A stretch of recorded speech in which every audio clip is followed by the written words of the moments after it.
তোমার মনে আছে তুমি আমাকে একটা লিস্ট দিয়েছিলে, আর এই লিস্টটা আমি সব সময় আমার কাছে রাখি।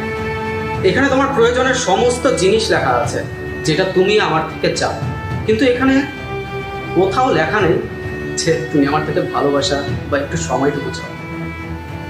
এই লিস্টে লেখা কিছু জিনিস আমি তোমাকে অলরেডি পূরণ করে দিয়েছি, তো বাদ বাকি আরো জিনিস যা দরকার আমি পূরণ করে দেবো। আমি তো তোমার শুধু এই লিস্টে লেখা শুধু চাহিদাগুলোই মেটাচ্ছিলাম, আর বাদ বাকি আরো যা কিছু বাকি আছে আমি খুব তাড়াতাড়ি চেষ্টা করব পূরণ করে দেওয়ার।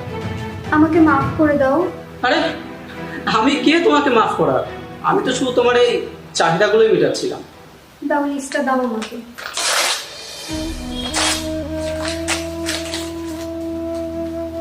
আমার অনেক বড় ভুল হয়ে গেছে। আশেপাশের মানুষজন, বন্ধু বান্ধবদের কথায় নিজের মনের মধ্যেও একটা লোভ তৈরি হয়ে গিয়েছিল। আমার এইসব কিছু চাই না। আমি তোমাকে অনেক কষ্ট দিয়ে ফেলেছি। আমার শুধু তোমার ভালোবাসা আর সময়টাই চাই। ঠিক আছে, কোনো ব্যাপার না, কিন্তু একটা কথা সবসময় মনে রাখবে, সেই বউ কখনো খুশি হয় না যার কাছে অনেক টাকা পয়সা ধনদৌলত আছে। বউ খুশি তখনই হয় যখন তার বরকে দেওয়ার মতো অজস্র ভালোবাসা ও সময় আছে। যাই হোক, আমি লেট হচ্ছে, অফিসে যাচ্ছি। সন্ধ্যার সময় রেডি থাকো, দুজন মিলে কোথাও ঘুরতে যাবো, ঠিক আছে? ওকে, সাবধানে যাও। I love you. আসছি এখন, ঠিক আছে?